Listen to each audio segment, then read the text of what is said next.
Hello and welcome to the week of a good old-fashioned weekly vlogging series that I'm starting here on this channel, where I talk about what I'm doing, what I'm feeling, how I'm going, and you know, nothing's off the table. I can talk about whatever it is I'm thinking at the time and we'll just make a video out of it. Now we start off today talking about the movies I watched on this week's Movie Monday. Now I watched two films this week. Orson Welles' 1942 classic Citizen Kane and Danielisweird's 2013 film, Unsound. Now, that might sound like a very flattering comparison, just including them in the same sentence, but I really enjoyed both movies. See, they are connected in that both films are the directorial debut of the movie's star, producer, and writer. That's a quadruple threat right there. Now, of course, they are very different. One is a big-scale studio movie that follows the life and death of the biggest news tycoon in the West, and the other is a very small-scale,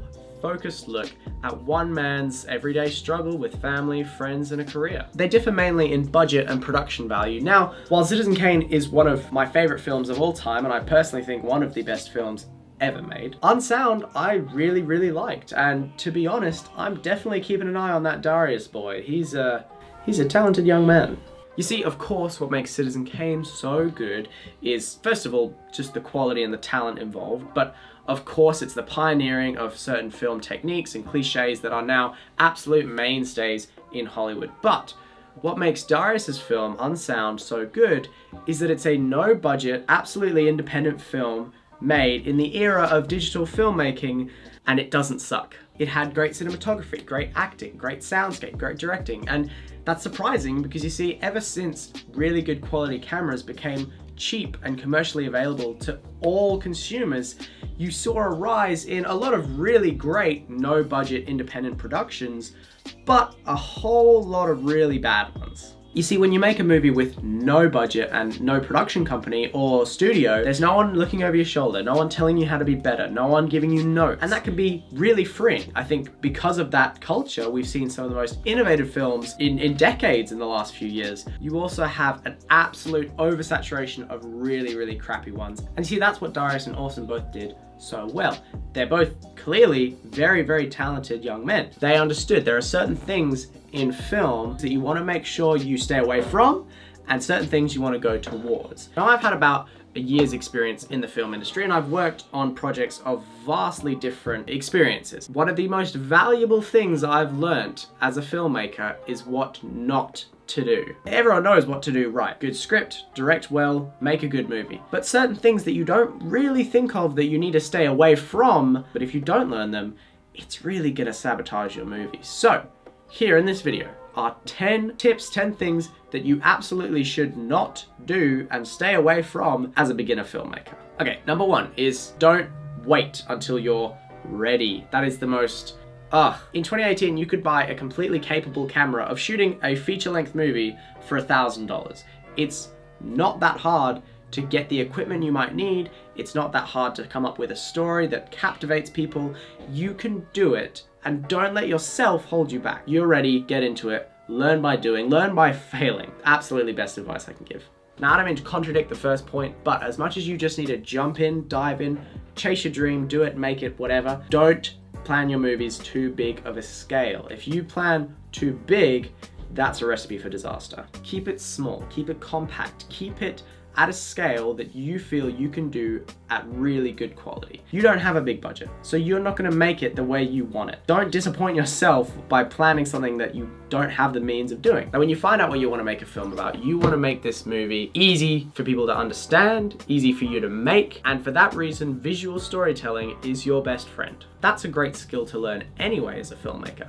But let me tell you, it's a lot easier for a story to come across visually, and it's a lot easier to create a visual story than it is to write masterful dialogue. It takes a lot of practice and a lot of time to learn how to do that well. Keep it visual, stay away from heavy dialogue, easier for you to make and easier for people to understand. Now, of course, if you're gonna tell a visual story, you gotta take care of the visuals. Don't be scared of letting a shot linger in one position. A lot of movies I see is like this over editing, always chopping, always cutting, kind of shooting a scene from every single angle possible because you want to get as much coverage as possible. But If you know exactly what you need to get and what's going to get across your story in the most understandable way and as clean as possible, only get those shots. Just get these shots that you need. If that means one wide for an entire scene, hey, if it works, if it looks good, go for it. This next one is probably the most important of the entire list. Pre-production is key. Oh my goodness gracious.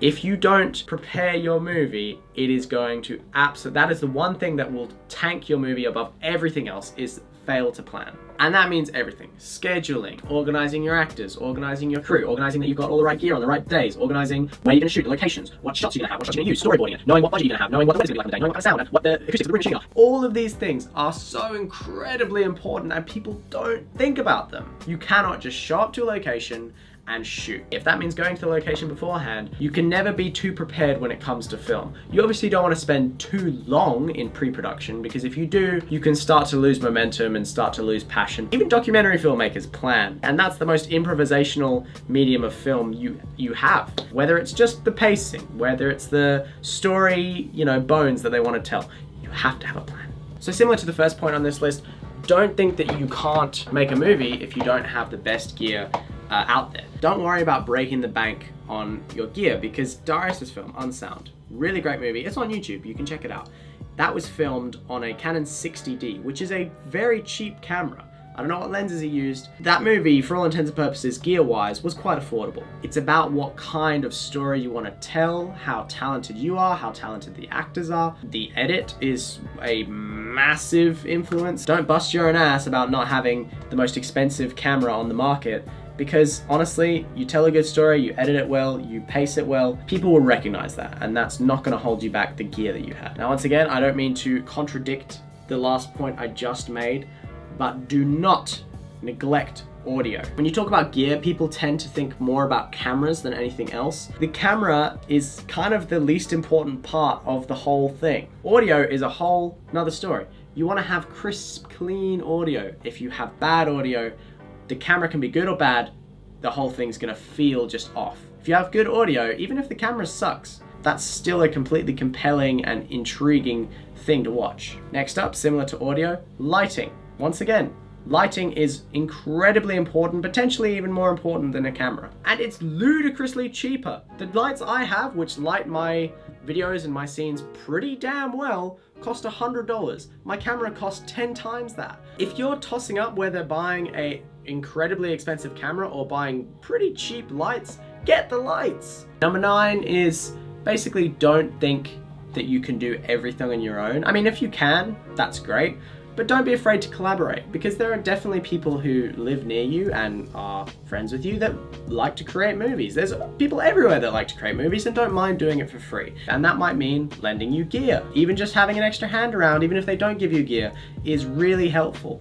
Don't be afraid to ask someone or put out a feeler to see if someone wants to help you make a movie. But you don't want too many cooks in the kitchen. Definitely having just at least 2 or 3 extra people helps exponentially. Last one is just don't let it stress you out. Don't lay all of your hopes and dreams on this one film that you're making, because truth is, sometimes movies fail. They don't come out good. That's just something you've got to deal with, and that's something you've got to be prepared for. Don't think that this movie is the be-all and end-all of your career. If it sucks, then you're never going to make a movie again. Some of the best lessons I've ever learned in the world of filmmaking have been from failure. You can have the best script on planet Earth, but if you don't take into account any of the 10 points I just listed out, that movie's not going to come out good. It's really just, it can't come out good, because you need those things, you need to keep them in mind to make something even resembling a good film. I genuinely think the best way to do is not just learn by doing, but learn by failing.